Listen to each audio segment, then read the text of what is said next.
Olá, tudo bem? Hoje é segunda-feira, 7 de dezembro, e quero compartilhar mais um provérbio do dia com você. Em nossa porção de hoje, nós vamos ver as conexões do verso 1 e 2 do capítulo 7 de Provérbios com o verso 8 de Hebreus, capítulo 5. Na curiosidade do dia, eu pergunto se você sabia que neste dia, em 1940, o então presidente da República, Getúlio Vargas, promulgava o Código Penal Brasileiro. Sabemos que cada pessoa vive sua própria vida da forma que entende como deve ser vivida, observando as regras e convenções de boa convivência e, principalmente, o direito individual seu e do outro. Quando essas regras e direitos deixam de ser observados e são quebrados, tendo a conduta de quem os quebrou enquadrada como crime, o sistema jurídico legal de nosso país recorre ao conjunto de leis que tratam das penas a serem aplicadas àqueles que cometeram esses crimes, que é o nosso Código Penal.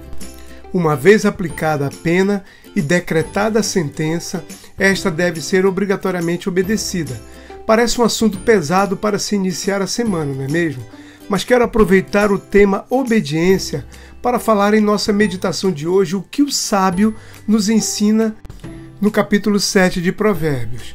Apesar do tema geral do capítulo estar relacionado ao cuidado que se deve ter quanto à fidelidade no relacionamento conjugal, quero focar na ênfase dada pelo sábio à questão da obediência do filho aos preceitos, conselhos e ordens do pai, tanto neste aspecto quanto aos de outros em outras áreas da vida.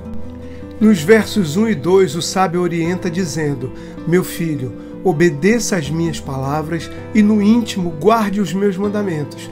Obedeça aos meus mandamentos e você terá vida. Guarde os meus ensinos como uma pupila dos seus olhos.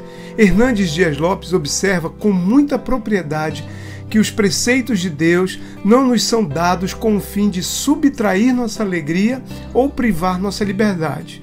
Afirma que a lei de Deus não é uma prisão, mas a chave da liberdade. A imagem sugestiva do nosso banner de hoje é uma chave. E pelos versículos que orbitam este desenho, você já deve ter relacionado que a chave do sucesso é a obediência. E é mesmo. Lendo a Bíblia, encontramos a grande história de Deus indo de encontro à história de vários homens e mulheres que tiveram seus nomes registrados na história e no livro mais impresso, vendido e lido no mundo inteiro. Mas para isso, eles tiveram que pagar o preço da obediência. Para estes, podemos afirmar que a obediência foi e é a chave do sucesso. Para outros, no entanto, que seguiram outros caminhos ou desviaram-se do caminho principal, também deixaram sua marca histórica, acredito eu, para que aprendêssemos com seus erros também. Contudo, para Mark Atterbury, no seu livro As Lições de Salomão, deu um tom a mais a este tema, afirmando que a chave do sucesso em muitas áreas da vida pode estar no saber o que procurar. Ele quer dizer o seguinte com esta teoria: eu posso não ser especialista em determinados assuntos, mas se conhecer o suficiente de forma que consiga tirar o melhor proveito com o conhecimento que tenho, certamente terei mais resultados positivos que negativos. Isso é saber o que procurar. E no caso de Salomão, afirma o autor que a derrocada do sábio iniciou quando ele começou a agir como se a palavra de Deus não estivesse em conformidade com a sua experiência no mundo real. Nesta seção do livro, o autor intitula o capítulo afirmando que você sabe que está sendo seduzido quando os mandamentos de Deus parecem defasados. Parecem defasados para você?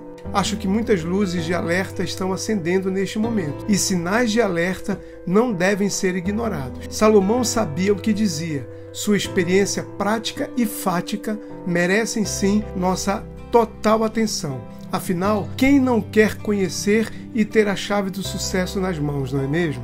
No verso 8 do capítulo 5 de Hebreus, o autor faz uma importante e significativa observação sobre Jesus, o Filho Santo de Deus, reconhecido e proclamado até pelos espíritos decaídos, afirmando que, embora fosse o Filho de Deus, ele aprendeu a ser obediente por meio das coisas que sofreu. Lembro de quando ouvi pela primeira vez a respeito deste texto.